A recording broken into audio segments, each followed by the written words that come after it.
Hey, I'm George Ruggiero. And I'm John Finnegan. And this is the G and Finn Show, giving you up-to-date info on Ole Miss sports and more from around the country. Catch us Mondays at noon and Fridays at 6 on 92.1 FM, Rebel Radio. Good afternoon, everybody, and welcome back to the G and Finn Show, coming to you live from a rainy Oxford, Mississippi, on the Monday afternoon, following a great homecoming weekend. It is just me, George, DJG, in the studio right now. John got caught up with a famous pop quiz. Gotta love them, especially at the end of classes. And he'll be on his way. He's on his way now from that class. We're just going to hop right into it with a little bit of post-game from the Vanderbilt weekend. Overall, Ole Miss they won.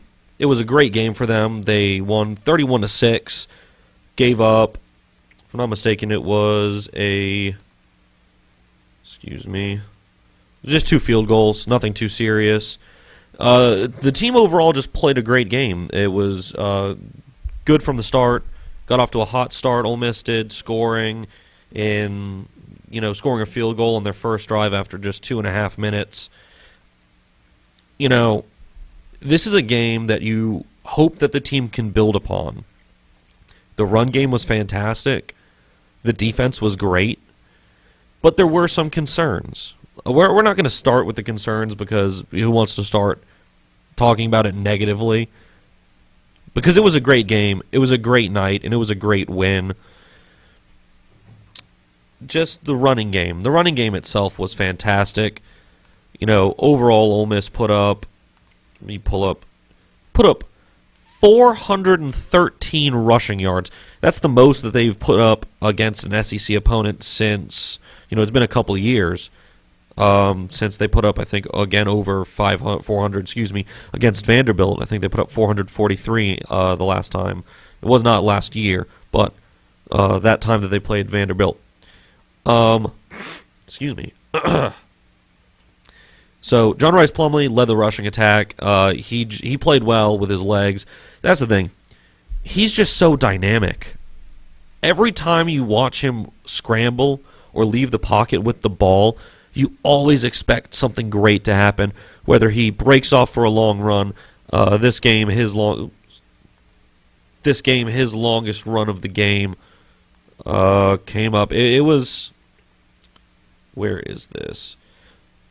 His longest run of the game was 54 yards. You don't expect something like that out of your quarterback, but he's just a dynamic runner. He ran the ball 22 times, put up 165 yards and a touchdown. That's just a great day on the ground. Apart from him, this running back room is so deep and so strong. Both Jerrion Ealy and Snoop Conner, who are Ole Miss's secondary options to starting running back Scottie Phillips, they're incredible. They're both so skilled, so fast, so quick. They just play with such fire as well. I mean, Ealy, listen to this line for Ealy. He only had 4 carries, but he went for 97 yards and a touchdown. Snoop Conner was similar to that. 5 carries for 91 yards and a touchdown, capping that off with an 84-yard run.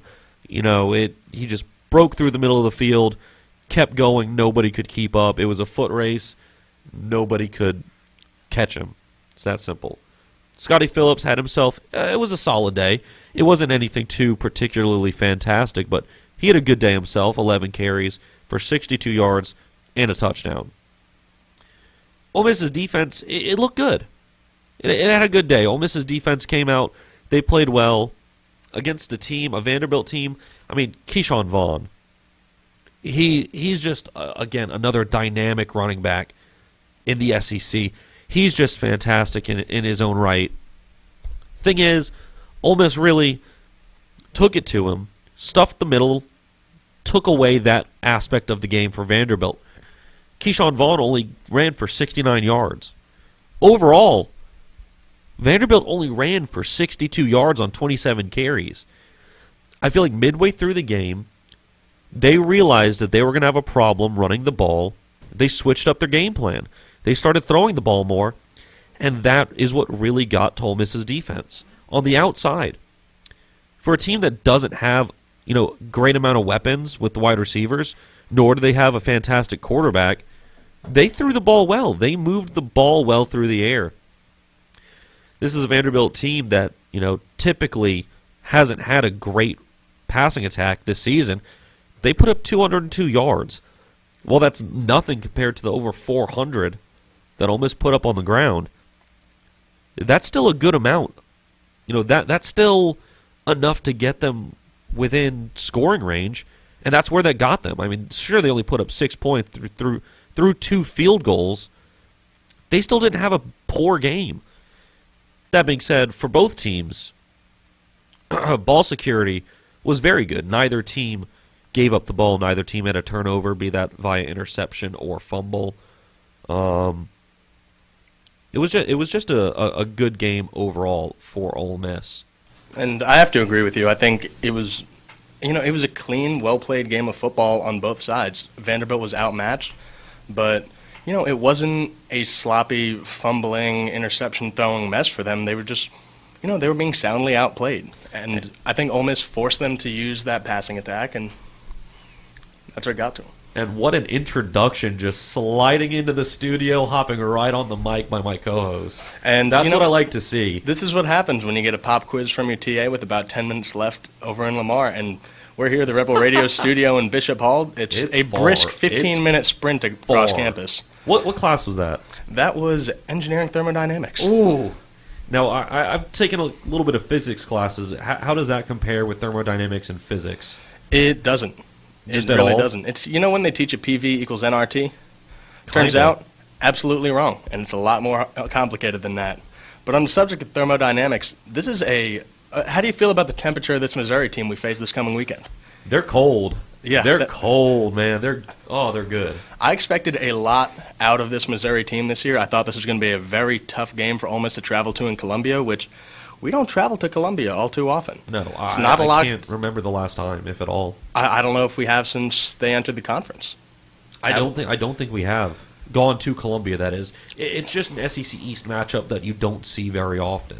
No, and what's your take on this? The SEC, you play 8 conference games. A lot of conferences play 9. Generally, Ole Miss tends to have a pretty decent Power 5 matchup. It's been Cal the last couple of years, Texas Tech, before that Florida State. But how do you feel about the 8 conference game for the SEC? Because I kind of like the way they do it, but at the same time, I mean, my younger sister, she's a freshman in college now, but when she was looking at South Carolina, we realized in her 4 years in college, Ole Miss would not play South Carolina once. No. And much less that, but when South Carolina fans came to the Grove, the South Carolina fans will not return to the Grove for 12 years. I mean, it's just a shame, just with how big of a game day, environment Ole Miss has created with the Grove. I mean, they've even hosted game day here back when we played Alabama after taking it in Alabama. It's just a shame, really. I think they should expand that to add one more in-conference game, be that from the SEC West or East, depending on which conference side of the conference you're looking at. Thing is, it's not like all the games that they're taking out of conference are great games. I mean, sure, you're going to have your cupcake games where you essentially get a team that's, not to the same quality coming into your home stadium, essentially to take a loss for a chunk of change.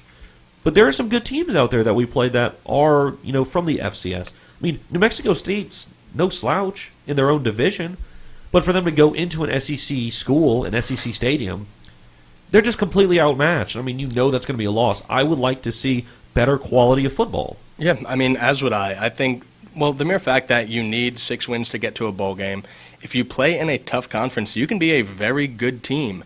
And end with 6 wins. And end with just a couple conference wins. If you don't get, you don't, let's say you don't drop any of your 3 generally easier games, you lose to a good P5 school, maybe in something like the Camping World kickoff, but at a conference, you win 2 conference games, and they can be against great schools. But if you only get 2, then that's your path to a bowl. 5. That's only 5. It's really tough. It would be really tough to make it to 6 wins, much less the college football playoff, if you didn't have those cupcake games. So I don't have a problem with it. The big programs need wins, and the smaller programs need money. So I've got no problem with the cupcake games. Just what I do have a problem with is sharing a conference with teams and never seeing them. Ole Miss hasn't and won't play Tennessee or Florida during my 5-year tenure as a student here. Don't they play Florida next year? Oh, yeah, we do They play Florida but I next year, believe that's but in Gainesville, if not mistaken. yeah, it is. Yeah, I mean, even that's not an easy way to go. That's far. I mean, Gainesville, Florida is more than 6 hours away. That's a tough trip to just take up one weekend and say, going down to Gainesville. So I personally, I think it could be a good move either moving to 9 conference games or figuring out another solution where you're not playing, where you're not taking half a decade between playing teams in your conference.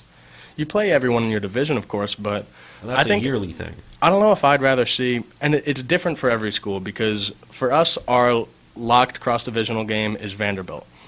It's nice playing Vandy every year. Generally, they're not supposed to be a fantastic team. They've had our number lately. But, I'd much rather play Vanderbilt, say, every other year, and then rotate through the rest of the East on a more frequent basis. And I mean, the thing is with that is, does that just come down to logistics? I mean, Vanderbilt's the closest team in the SEC East. It's only 4 hours to Nashville. And big Ole Miss alumni base in Nashville as well. Yeah, but still. I mean, I'm completely with you on that one. I think that they need to, rotate that or just add more SEC games. I'm a firm believer. I think they should change the way that the playoff itself works. I think they should add teams to the playoff because, I mean, what other major tournament only has 4 teams? That's not a tournament. That's, all right, you guys play. That's straight into the semifinals. And what it was is, that was the compromise between do we expand to a playoff or do we maintain the BCS system? And, that's 4 teams. It's halfway between a reasonable 8-team playoff and, just the national championship game. Just number 1 versus number 2. I mean, sure, it's a compromise that they had, but come on. I mean, if you're looking at it from even just a business standpoint, and I know NCAA, they make all the money, this would be a great way to make more money if they were to expand some of these other large bowl games and make them part of the playoff. I'm not saying go to a 16-team or a 32-team tournament. That's ridiculous. That's not what football's about. Ignore Akron and UTEP and then put all 128 teams in a playoff. Make that the entire regular season. That would be hysterical. I would absolutely love to see Alabama play Akron in the first round. I mean, hey, that's 1 versus what, 128? Come on. Yeah, something like that. After that game the other week, probably 127 maybe? Probably. So Jason Kirk from BannerSociety.com, he brought up a really interesting article, or wrote a really interesting article. So the SEC really started the conference championship trend. They needed a way to figure out which 2 should play in the conference championship. That was West on East in 1992. Now it's 14 teams in the SEC. That's too much for a division setup, he says, because even a 9-game schedule means you go years without playing some alleged rivals. He proposed going to a pod system for a 14-team division. Here's what it means. You get rid of that East-West imbalance, and you're able to maintain your rivalries. So the way he has his pod system set up, every team gets 3 locked opponents they play every year, and then every other team you get every other year. So you'd go only 1 year without playing every team in your division or in your conference, and then every 4 years you'd take a trip there, they'd take a trip back in that span. What he proposes is those 3 locked opponents and then rotating through the rest. Ole Miss's opponents, he said, would be Arkansas, LSU, Mississippi State. I'd say those are our most important rivalries. I mean, we'd love to paint Alabama as one, but if we're going to keep, getting beat, then we can't act like this is some major rivalry that they care about as much as we do. But how would you feel about something like a pod system? I mean, I feel like that's something that would completely work because if you look at other major sports other than football, realistically, well, even football, even at the national level, they use that. That's not I wouldn't even call that a pod system. I'd call that more of a divisional system, realistically, because look at it. All those teams in the NFL play their division rivals twice a year because they just have an extended schedule. They have a larger schedule, and they don't have as many teams to play against. They play against their division rivals twice a year, once at home, once and away. I think a divisional system like that to split up the SEC and to make things more interesting, really, and play more teams would work so well. Yep. But thing is, the tough part of that would be getting the logistics right, because where do you put a team like Texas A&M? You know, Yeah. what's the travel So- schedule like for a team that's so much further away from the rest of the conference than anybody else?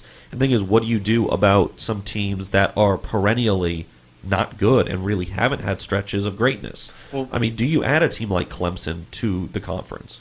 I don't think. I mean, barring any conference realignment, I think that's the main. That's the main challenge I see with the pod system. Like you mentioned, would be, the travel. Because you brought up A&M because they are the furthest team.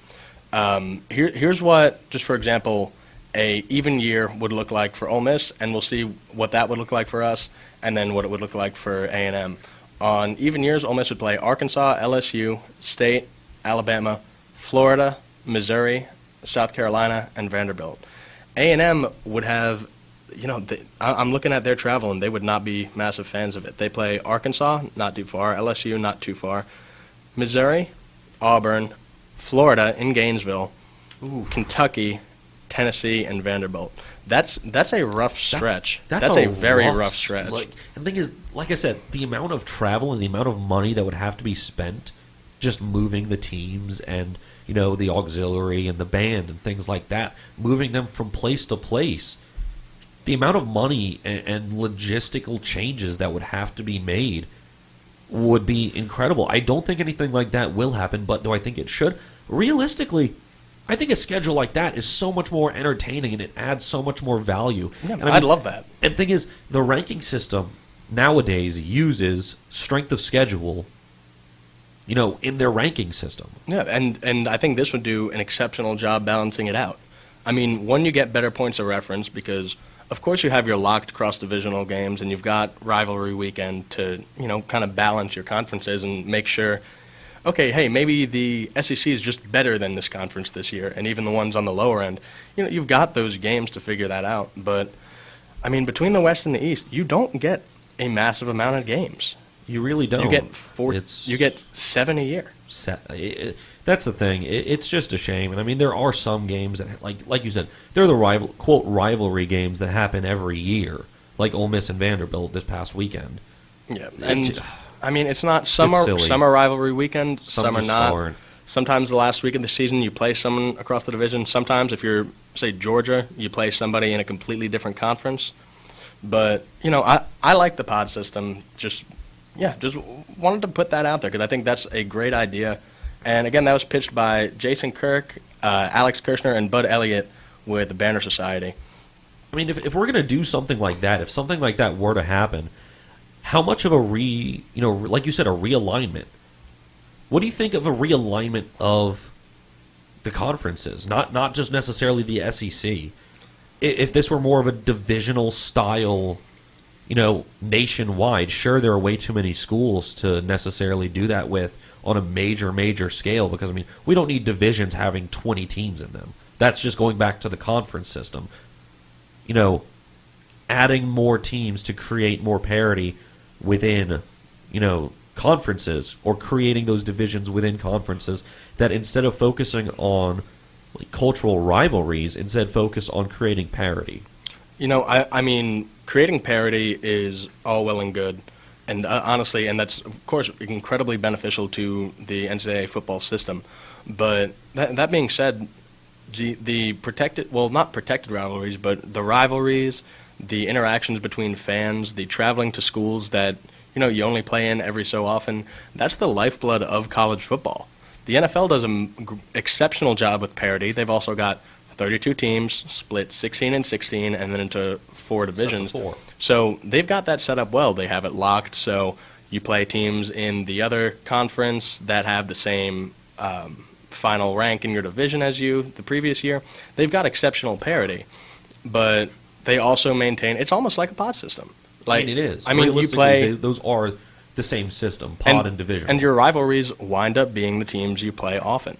And the problem, I think, is, and of course the NFL is steeped in tradition as well, But could you imagine if, say conference realignment happens, no one's going to be too upset if A&M no longer plays LSU, something along those lines.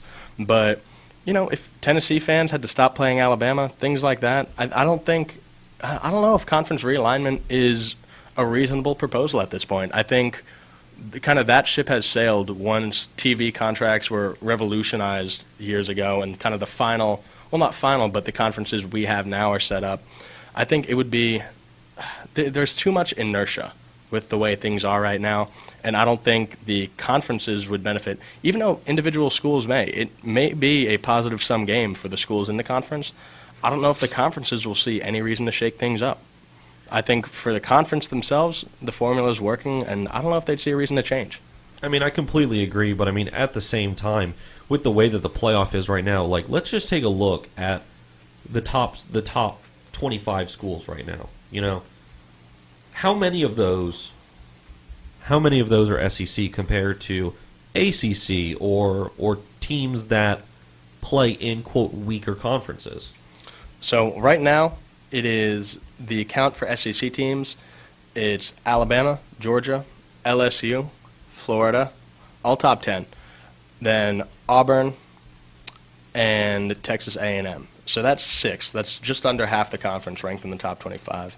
And then when we look at the ACC, you've got Clemson at 2. Looks like Ohio State and Georgia are tied at 3, by the way. Yes, so that's your top 4. That's a weird situation in itself that I don't think we need to really get into right now. I don't know how they're doing that. I think it was just Georgia dropped ever so. Yeah, they do it based on the points. Yep. And I think Georgia, well, I don't want to say dropped from 3, but Ohio State caught up at 3 just because Georgia had a bye this past weekend, and Ohio State handedly handled their opponent. But my thing is, there's something that I'm not a huge fan of with that in itself. I don't think you can penalize a team for staying idle. They didn't do that to Clemson or Alabama. That's fair. So if we're looking at the ACC, a little more top-heavy with Clemson at 2 and no one too close behind. They've got Wake Forest and Virginia at 19 and 20, respectively. Talk to your children about a 5-0 Wake Forest team. That doesn't happen all too often. It really doesn't. But I'm sure their schedule is, mostly ACC opponents, apart from Clemson. That does not happen often. It's even less often that a Wake Forest team gets ranked. Yeah, and so I think we may see, I don't want to say exposed. I think Wake Forest and Virginia are good teams, but I think we'll see them, I don't even want to say come back to earth because they're not ranked even in the top 15. They're just barely pushing 20. Yeah. But I think we may see that drop just, as the season develops. We're halfway in. Yeah, we're halfway in that's so now. weird to say and to think. We're halfway done with this college football season. And Ole Miss halfway to a bowl game. Towards the beginning of the show, when we started just a couple weeks ago, I was saying I always saw our path to a bowl game as Memphis, Arkansas, Vanderbilt, California, New Mexico State, and what was the Southeast Louisiana. There's our 6. We've got with losing to Memphis and Cal. Losing to Cal. Do you see a path to a bowl game for Ole Miss this year? We're halfway in. We are 3-3. 3-3. I can see 2 wins that are for me locks. I don't want to say locks because the Egg Bowl is never a lock. No, never. I think we have a better team this year than Mississippi State? Yes. Yeah, no doubt. But we had a better team in 2016 too, And we lost. and they had a better team in 2017. And we won. I think the Egg Bowl will be won by whichever team has the most to. No, the Egg Bowl will be lost by whoever has the most to lose. Whether I agree. it's State looking at a. I think State will make a bowl. I think they will. I'm just not sure on what they have for the rest of their schedule. These teams could be both 5 and 6 going into the Egg Bowl, and I think Ole Miss wants that more just because we haven't had it. So I think whoever's got the most to lose in that game will. That's been kind of the way it's gone for the past few years. Just taking a quick look at Mississippi State's schedule leading up to the Egg Bowl, they've got Tennessee, LSU, A&M, Arkansas, Bama, ACU, and then us. I'm sorry, what CU? ACU. What school is that? That is the Abilene Christian Wildcats. Abilene Christian. Alrighty, well, I see a couple wins left for them on there. That's the thing. Might come down to the A&M game for them. And yeah, I think they'll be in College outmatched in it. Station, keep in mind. So that'll always be a tough matchup. Yeah, that's not altogether too encouraging. No. So I think, what do you see? I see 2, and then 1. The game at Arkansas might actually be where it comes down to. Yeah, and I think they're a better team than Arkansas this year. But for me, I think I mean, I'm going to call New Mexico State a lock. Yeah. If we lose, that's my bad. But Knock on I wood. think I see our other wins as Mississippi State and Missouri. I think those are the 2 most likely spots for them to come from. I mean, it's got to be. I'm not sure about this week yet. I mean, we have to see as the week develops and how things go. But this is a strong Missouri team. I mean, at Auburn, I'm not confident about that. A&M coming into Oxford, I'm not all too confident about that. But Mizzou, it's a strong Mizzou team this year. Yeah, I mean, their defensive rankings look excellent. One thing that's kind of confusing me about this Ole Miss team is performance against different defenses. We put up the same number of points on Vanderbilt as we did on Alabama, and it's a good Alabama team. Yep. And Not Vanderbilt's good, Vandy. one of the worst. Now they're just about dead last in every category after Ole Miss's performance the other day. But They've got to be. a very bad Vandy defense, a very good Alabama defense, and then a third of those points to a good Memphis team, but a G5 opponent. So I don't know if this is Ole Miss playing up to their level, if it's coaching hitting a role, because each game's been each improved performance has come after a lesser one. But I don't know how this Ole Miss team is performing. Just on paper, it looks good, but I mean, with a quarterback change and what appears to be a quarterback change and just a different style of play and very different opponents, I don't know how I feel about the Ole Miss offense going into those Missouri and Texas A&M games. I mean, specifically speaking about Mizzou, which we'll get more into depth and more, statistical and more actual analysis come on Friday. But I'll just say this: Mizzou is they're strong, they're a fast defense, and thing is, from this game against Vanderbilt, who, like we said, has an awful defense, this was all run game. I'm not sure that's going to work against a Mizzou team that's as fast and as physical as it is. I think points will have to come through the air. And thing is, this weekend, Ole Miss's passing was terrible. Sure, they didn't throw any interceptions. Yeah, but that's because the passes were hitting the ground before anyone could pick it. It was John Rice Plumlee went 10 of 18 for 99 yards. He didn't even break 100 yards passing. Thing is, it's good that he never had to. It's good that our running game was so dominant. I think it's lucky that we were playing from ahead, too.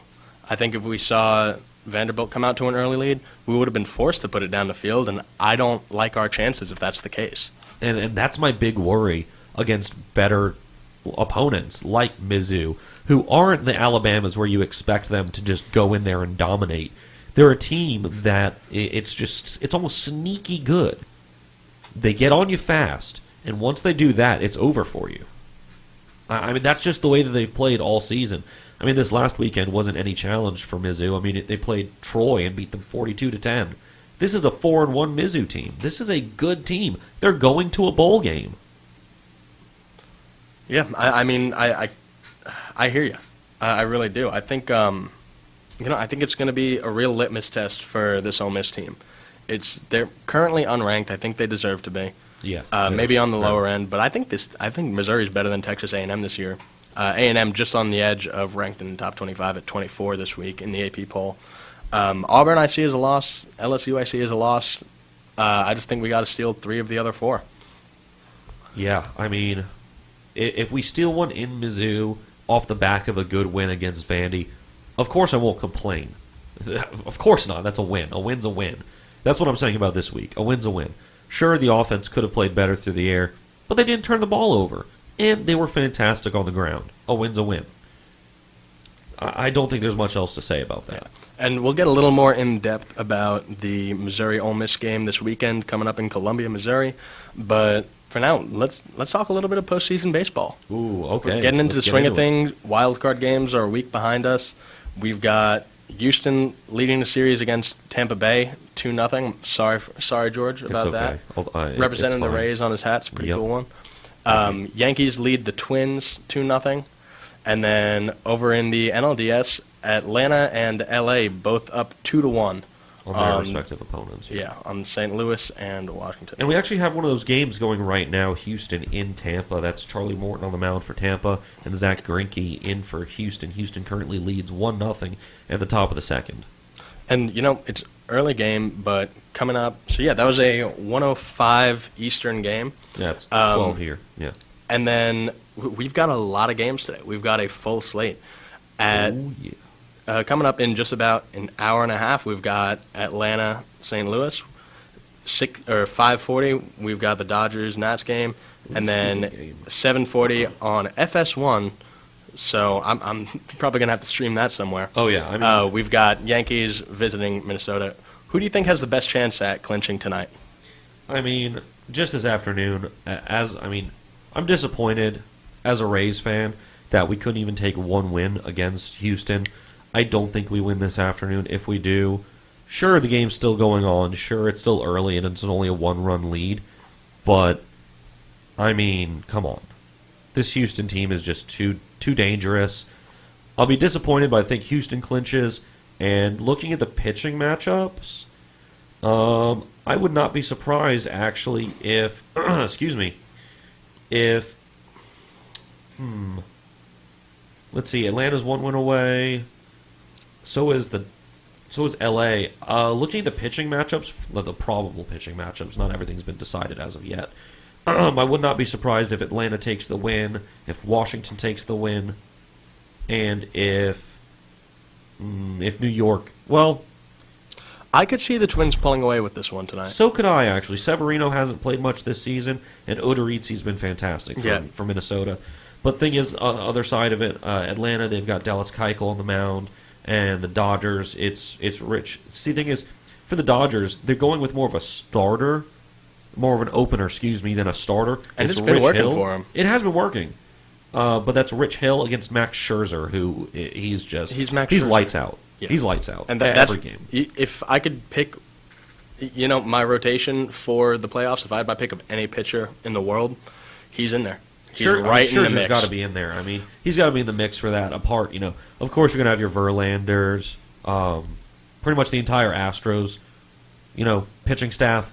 But of course, Scherzer and Strasburg have to be in there. Yeah, but I'm thinking, and I'm a Yankees fan, so this part of this pains me to say just a little bit, but I think Washington and Minnesota survive today. I think they make it through, and I don't know too much about the Nationals team other than having watched them towards the end of the season and in the wild card and the rest of the postseason. But, at least in the Yankees game, Severino has not been what the Yankees wanted him to be this season. He's been, he can just struggle ever so briefly, and every pitcher does, but I think he, just every once in a while, every second game, every third game, he struggles to get into a groove. And think about this Minnesota team and this New York team. They hit the first and second most home runs in a season in MLB history. They just mash. They just go out there and mash. That's it. All Minnesota needs to do is get one good pitch, and they can win the game off it. So that's my concern, just as a Yankees fan. But I think I still maintain we'll see Yankees Astros. I don't know. I no longer know how I feel about my Cardinals pick. They're looking, I don't want to say anemic, but underwhelming against the Braves. I mean, that's the thing. In my opinion, this Cardinals team wasn't expected to even make the playoffs. No, they weren't really. supposed to be playing today. That's the thing. I mean, At least if you asked people a month ago. Exactly. They've just gotten so much great production out of their, new star first baseman, Paul Goldschmidt, who's their first year after coming over from the Diamondbacks.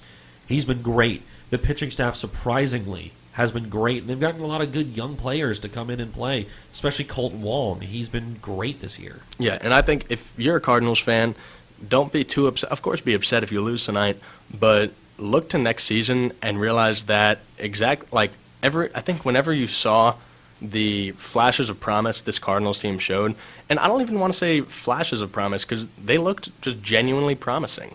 I think you'll be seeing a lot more of the success you were enjoying this season. I think you'll be seeing more of that next year. They might be poised to make a little bit deeper run. I definitely think so. I mean, it's a young team. It's a good team. That's as much as I can say about it. But thing is, it is a young team. Sure, they've got some veteran talent like Goldschmidt, like Yadi Molina, and players like that. But apart from that, it is just still a very green team. I think you can say the same about Atlanta. But Atlanta, the way that they just added this season, the way that they just added, they added Dallas Keuchel midway through the year. Acuna's got a little bit more under his belt. Freddie Freeman has, more experience under his belt. Then, of course, they've got, like their starting, I think he's their third baseman at this point, Josh Donaldson. I mean, he's a multi-year veteran. He's a great third baseman and a great veteran player. Yeah, couldn't agree more. Based on my limited knowledge, that seems just about spot on. That's right. We're going to take just a couple-minute break here, but we'll be right at you in just a few minutes here on the G and Finn Show on Rebel Radio 92.1. Welcome back, everybody, to the G and Finn Show. We're just going to hit you guys with a little bit of NFL talk from this weekend to close out the show. What did you see this weekend that really stuck out to you as a good game or a good performance? For me, probably the one I enjoyed the most was Colts-Chiefs. I don't think it was the type of game people were expecting, but that was exciting to watch. Patrick Mahomes looked good, a little bit underwhelming. Of course, everyone's expecting another MVP season. I don't want to say he's regressed. I think he's still a very solid quarterback. I think he's held true to that. I think he's played extremely well this season. Yeah, my fantasy team would disagree, but I'll take what I can get at this point with Barkley out.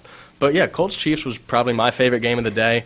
One that was competitive but painful to watch. Bills-Titans, 14-7. But Bills just locked it down.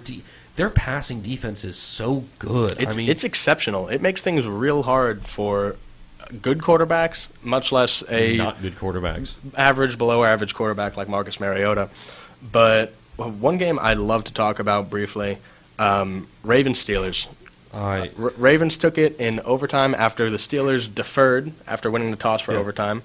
I think it's a decision, It's a decision. All right, let's trust our defense. I think they just wanted to keep the offense off the field for a bit about what happened to Steelers quarterback Mason Rudolph. It really is just a shame what happened. I mean, of course, he had to exit the game after what was pretty. The entire scene itself was everyone just saying scary hit or frightening. I legitimately think that could have been life-threatening. Yeah, I think the hit itself by Earl Thomas was disgusting. If you didn't see, drop back to pass, Earl Thomas, and Mason Rudolph's a tall guy. He's a large man. That's the reason I don't buy he wasn't aiming for the head, but it was crown of the helmet to the head, it was launching. To the chin. It was essentially an uppercut. He took a uppercut, and this was one that was painful to watch. Of course, you get the almost morbid curiosity when a bad injury happens. This wasn't that. This was unsettling to see happen. If you haven't seen it, I don't know if I can recommend watching it, but he took a hit, and it seemed like the life left his body, and he hit the ground. One of the most embarrassing thing I've seen, and the biggest problem I've seen, multi-billion-dollar league, the cart was broken. Yeah. They could not cart him off the field. They walked with him off the field. And if you don't have any medical experience, you may not know, but if you take a head, neck, or spinal injury, that needs to be you do not move your spine. You put them on a backboard, and then you make sure they stay still until they can get medical attention, or you can wind up paralyzed for the rest of your life. That was an embarrassing medical showing from the NFL. And I think unless he makes a rapid recovery, they could be looking at a lawsuit for it.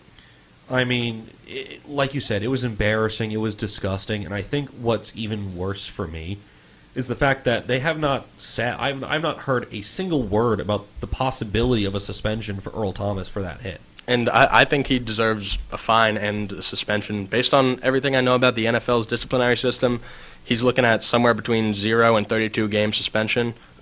Really, within that range, there's no way to tell. And just based on the immediate reaction, I'm leaning towards the 0 side, which I think that in itself is an embarrassment. It's been radio silence so far. Especially for a league that has been so focused on NFL quarterback safety. Did you see the roughing the passer call against Green Bay?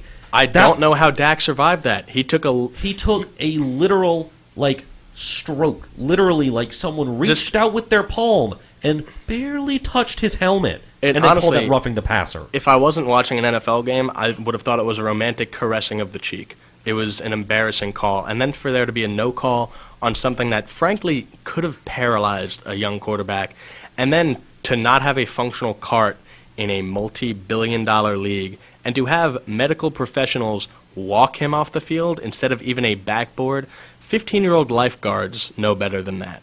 And they're not making billions of dollars. I mean, and just to hammer the point home, this isn't a hit where he goes down and writhes in pain. He literally went stiff. You saw his arms lock up, his hands contort, and he hits the deck. This is not He was a in no man. pain because he was out cold before he hit the ground. It was honestly one of the worst things I've seen watching professional sports at any point in And time. Juju Smith-Schuster, who I'm a massive fan of, and he cares about his teammates. I don't think I've ever seen someone with a love for every other football player like I have seen with Juju. When he walked over him and they interviewed him later, he thought he'd just seen Mason Rudolph die on the field when he walked over. That tells you all you need to know about that hit. Beyond that, so that's an embarrassment and a tragedy, and we'll see how that develops. Tonight, Browns travel to San Francisco to take on the undefeated 49ers. Undefeated Niners. That's what I mean, I love to see it. I love to see like teams and stories like this where they just come out of nowhere and kind of shock the world. I mean, this is a team where they signed their general manager, their head coach, and their quarterback to essentially identical deals just to get them all in the room at the same time. I mean, I really feel like this Niners team is built the right way, or they're building the right way. And that was the plan. And, you see teams that aren't tanking but just show up miserably and underperform year after year. This is a Niners team that, and it wasn't a blow-it-up, fire sale, complete, like sell everything, rebuild. No. They just built, they appear to be building a good team in a sustainable way. And they did it quietly, too, is the thing. I don't think anyone saw the Niners making this much of an improvement this quickly. That being said, I'm not sure how I feel for them against this team, this Browns team. This Browns team is very talented. I mean, they've got a lot of weapons up front, and defensively, I mean, they arguably have the best defensive end in football. Myles Garrett is just a monster. Yeah, absolutely. So I think this could be a decent game to watch. If you told me a year ago that I'd be really excited about a 49ers-Browns Monday night game, I'd know you were lying. I'd laugh. And I'd ask to see the time machine. So that's what we got coming up this Monday night. We'll be back here on Friday at 6 p.m. But until then, I've been John Finnegan. And I've been George Ruggiero. And thanks for joining us on the G and Finn Show.